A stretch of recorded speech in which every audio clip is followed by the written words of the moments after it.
ফুল ফুটুক না ফুটুক আজ বসন্ত। আমরা প্রতি বছর এই এই আজকের দিনটার জন্য সবাই নেত্রকোনার সবাই আমরা অপেক্ষা করি কবে এই দিনটা আসবে। তো আমরা প্রতি বছর নেত্রকোনা এই যে বকুলতলা ঐতিহাসিক বকুলতলার মাঠে আমরা সবাই একত্রিত হই, খুব ভালো লাগে দিনটা। তো সবাইকে শুভ ফাল্গুন। এই যে আমাদের প্রোগ্রাম শুরু হয়ে গেছে।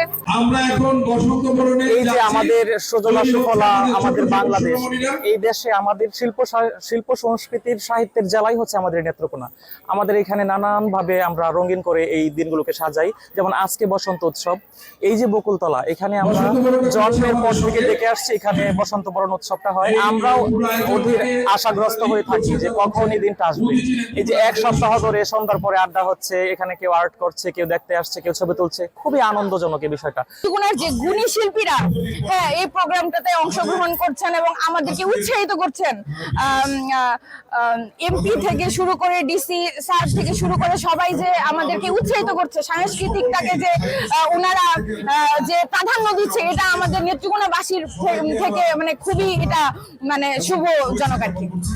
আমরা প্রথমে ভেবেছিলাম যে নির্বাচন যেহেতু সামনে, মানুষের উপস্থিতি কম হবে, কিন্তু নির্বাচনের রেজাল্টের পরে অভিভূত সারা পাচ্ছি। প্রত্যেকটা মানুষ বকুলতলায় আসছে এবং তাদের প্রাণের উৎসবকে তারা উৎসবের আমেজ দিচ্ছে। এই যে মানুষের আনাগোনায়, বিশেষ করে আমাদের কিশোরী, নারী, যুবক, যুবতী, এদের যে আনাগোনাটা, বসন্ত তো আসলে এদেরই। বসন্তের একটা নির্দিষ্ট বয়স আছে, যদিও আমাদেরকেও দোলা দেয়, তারপরেও আমরা বলবো তারুণ্যকে বসন্ত বেশি ছুঁয়ে। ভালোবাসার সমস্ত মাখামাখি চলছে। নেত্রকোনার একটি জায়গায় দেশের বড় একটি উৎসব হয়, বড় একটি বসন্ত বরণ অনুষ্ঠান হয়।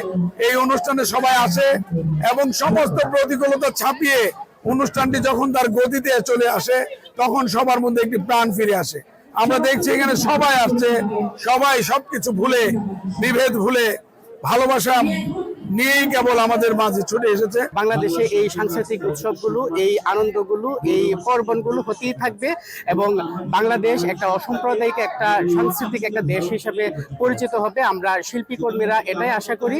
আমরা নতুন সরকারের কাছে এটা আশা করব যে আমাদের বাংলা সংস্কৃতি যেন আমরা নির্বিঘ্নে পালন করতে পারি এবং এই উৎসবগুলো যেন সারা বছর সারা জীবন আমরা যেভাবে করে এসেছি এটা অদূর ভবিষ্যতেও করতে পারি এবং আনন্দের সাথে নির্বিঘ্নে নিরাপদে করতে পারি, সেই প্রত্যাশা থাকবে আমাদের। আজকে বসন্তের এই সুন্দর দিনে প্রকৃতি যেমন নতুনভাবে সেজেছে, একইভাবে আমাদের সামনে উপস্থিত আছে আমাদের ছোট্ট সোনামণিরা সহ যারা উপস্থিত সুধীবৃন্দ আছেন। সবাইকে হলুদ পোশাকে খুবই সুন্দর লাগছে এবং সুন্দর একটি সকাল। এই লাইব্রেরির যে প্রাঙ্গণ, এই প্রাঙ্গণটা অত্যন্ত, যে বসন্ত যে আসে আমাদের, শীতের আড়মোড়া ভেঙে প্রকৃতির স্তব্ধতা বিদীর্ণ করে যে বসন্তের আগমন, একই সাথে চারিপাশে যে ফুল ফোটে, পাখি গায়। সকালবেলা বাসা থেকে যখন আসছিলাম গান শুনছিলাম, যে ভাটি বাংলার যে গায়ক আব্দুল করিমের যে সৈগ বসন্ত বাতাসে, তো সেই যে রঙের হাওয়া। জাতির জীবনেও আমাদের সদ্য আমরা ইলেকশন শেষ করলাম, তো সার্বিকভাবে আমাদের জাতির জীবনেও নতুন নতুন দিনের সূচনা।